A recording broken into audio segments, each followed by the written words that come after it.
Now, it's been a hot minute since we reviewed a proper family board game on this channel, and that's what we're going to do today. We're going to look at Surf's Up from Good Games Publishing. Now, in Surf's Up, we are using energy, fighting over the best possible waves to score the most victory points to win.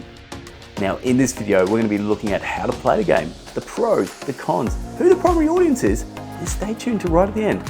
I create my own solo mode, which I think is pretty cool.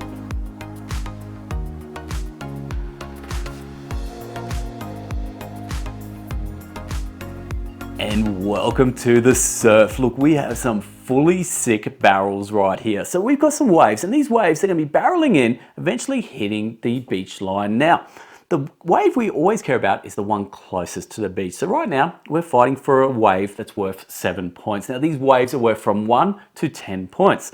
Now, at the beach, we have some temporary energy cards, and I'll explain energy in a second. We have some surfboards.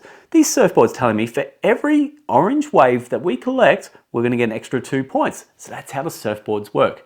We have some blue bottles. Now, what's going to happen is over the course of the game, these waves are going to come in, but so are some blue bottles. Once these blue bottles get down here and they're played, we're going to get some negative points. All these blue bottles are worth negative points there.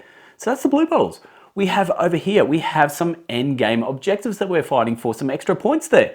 We also have our cards. So this is my opponent here. I've just set up for 2 players, and this is myself. Now, each one of us is going to have energy cards from 0 through to 5. So we're all going to have exactly the same. But over the course of the game, we might also be able to purchase some temporary energy cards. So this will give us more energy to be able to play to try and get these waves. So how do we do it? Well, look, let's look at this first wave. So we're going to have a look at this. I'm going to pick my card, put that down there, and the opponent, they'll also pick their card.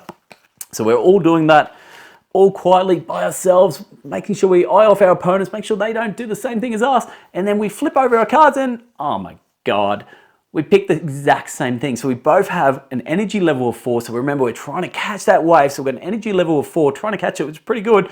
Plus we also have 2 respect each.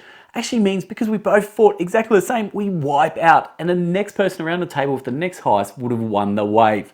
So that's how wipeouts work. But let's just say, instead of playing a 4, let's say I played a 3 instead. So what happens is now my opponent has won the wave. So the first thing happens, they grab the wave and they've won 7 points. So good on them.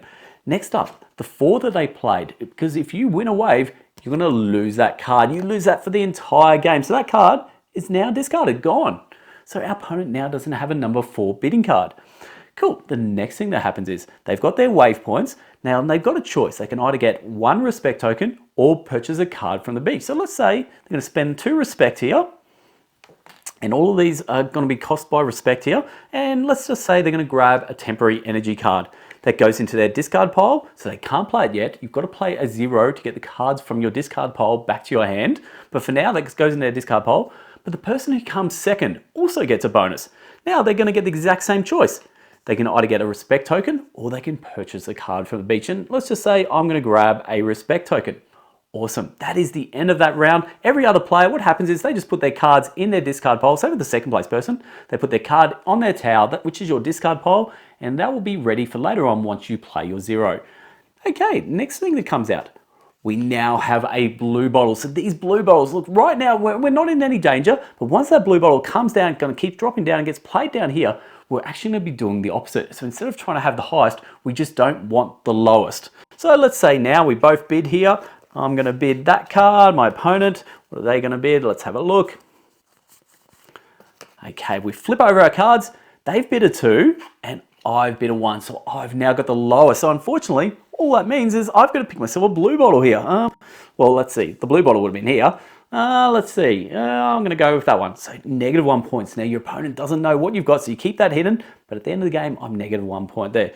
Now those cards just go straight into your towel there, onto your discard pile, and then their blue bottle is played.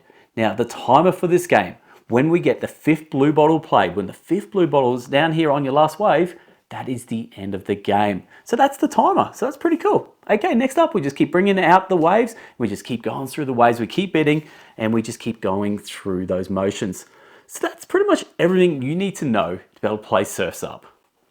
Now, firstly, let's just chat about the pros of this game. And the pros are definitely going to be this mechanic here, where we are bidding on cards. You've got a certain amount of cards, and when you win the wave, you're going to lose that card forever. So you have to be very careful with your timing there. And I absolutely love that as a mechanic. And I love that for kids because, do you know what? They're always looking for the next shiny thing.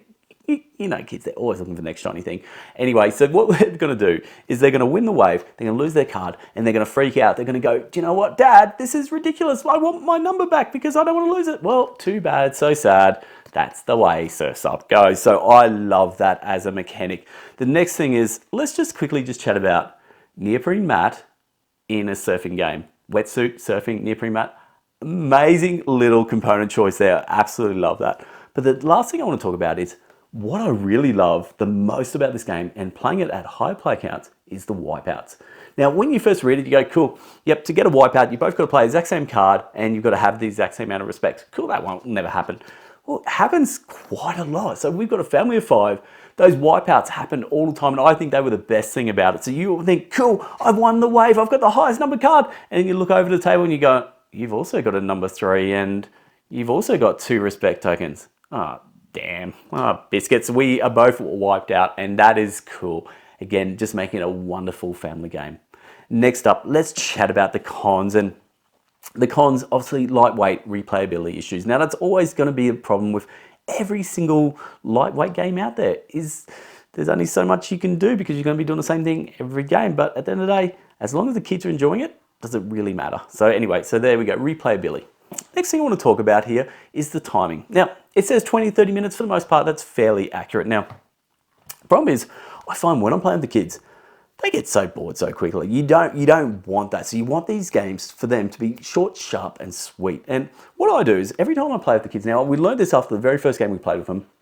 We learned, let's take a few cards out of that deck, shorten that deck, and which is going to obviously shorten the time of the game. Now, it changes nothing else about the game. So cool, maybe just grab 3 or 4 cards out of there and shorten the deck. Cool, that's going to take a couple of minutes off the game. Love it. So just an easy way to do it. Now, that's not in the rules, so should I be recommending it? Yeah, well, of course I'm going to recommend it because that's what works best for me. So that's why I'm going to recommend it.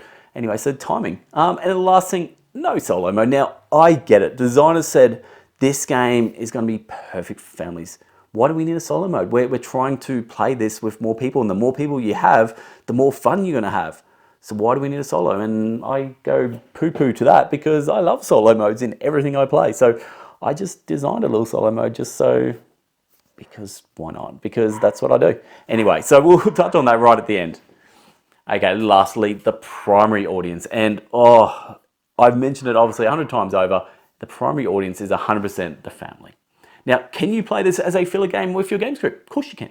Can you play this 2-player with your partner? Of course you can. But are any of them as good as playing with your family? No. Now, the reason for that is because this game works. So my youngest daughter is 9 years old. She is just as competitive as me, a middle-aged 40-year-old balding guy who just loves board games, but we were both as competitive as each other. So everyone around the table is going to be competitive.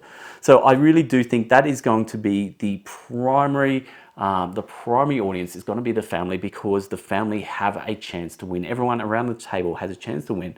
And I think that is the best thing about family board games is if everyone around the table is having fun and they all feel like they have a chance to win, then that's a good designed game. So there we go. That's the primary audience. I definitely think it's going to be families, and it's also going to be higher play counts.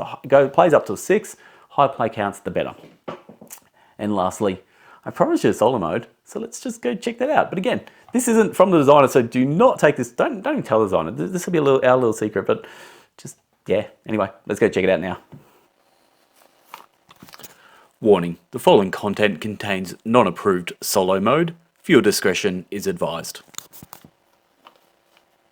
And lastly, let's just finish this off with that little solo I made because, again, I just love having a solo aspect. So not every time can I get my family to the table. Maybe they don't want to play tonight. Maybe they're feeling a bit crook. So it's just me and this game. So, look, the main difference is when you set up the solo player, we're going to be playing with 2 dummy players. I've just got yellow and pink here as my dummy players. Now you start them off as per usual with 2 respect tokens, but their starting deck's going to be 0, 1, 2, then 2 3s, 2 4s, and 2 5s. So each of the dummy players will have that deck. You're going to shuffle that up.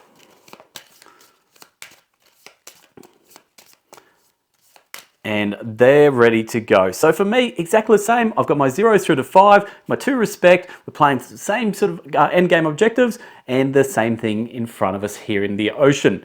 Now, the only main difference here is when I play with purple ones, they're the most expensive ones. They're going to be your 8s, 9s and 10s. So what I do is for the dummy player, I always give them a +1 whenever there's a purple wave.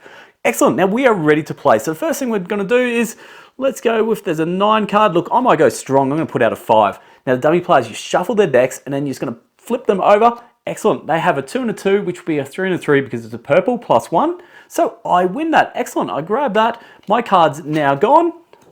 And now what do I want to do? Well, let's grab this energy card there for 2. And again, same thing applies. Now this one, it's a 2 and a 2. They both got 2 respects, so they wipe out, nothing happens there. So that goes now onto their beach towel. And next wave. It's a 7 wave. Let's have a think about this. I might bid a 3 on this one. Dummy players, they're going to bid a 5 and a 3 there. So the 5's obviously going to win it. That goes there. They win that card. And again, same thing. They win respect or they win a beach card. Now, how do we tell? Well, they won with a 5. I just count this. 1, 2, 3, 4, 5. Can they buy that? No, that's going to cost 3 respect. They only have 2. So instead, they grab a respect token. So that's the winner done. Now, second place, same thing as normal rules. They've got a 3, I've got a 3, but because they've got more respect than me, they're going to win the second place. So same thing, they played a 3. 1, 2, 3. Can they afford it? Yes, it only costs 1 respect, so they're going to buy that. Excellent. So that is now in their hands. That goes back into the towel. That one goes onto my towel, and then we'd carry on. Let's do one more here. So I'm going to bid on a 4. Ooh, I don't really want to win it. I might actually just use my 1 here. I want to try and save some of my cards. And the dummy players, gone a 3 and a 4 there. So the 4 is going to win it. They lose that card. That goes into their hand there. And again, it was a 4. So 1, 2, 3, 4. Can they afford that? No, they don't have enough respect. So they just gain a respect instead. Second place player is going to be the other dummy player. Same thing, 1, 2, 3, because they bid with a 3 card. Can they afford it? Yes, they can. They'll spend 1 respect to buy it, and that now goes into their hand there. Rinse and repeat. You've got yourself a solo mode. As simple as that. Just a cheeky little bonus for you. Anyway, look, that is all I have. Look, hopefully you enjoyed this video. It's a lighter game, which is great. We need lighter, more family weight games in our collections. Well, some of us do, like I certainly do, because my kids, they can't keep playing the Chameleon every night. We need to give them something different.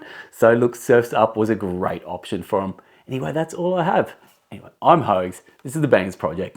Laters.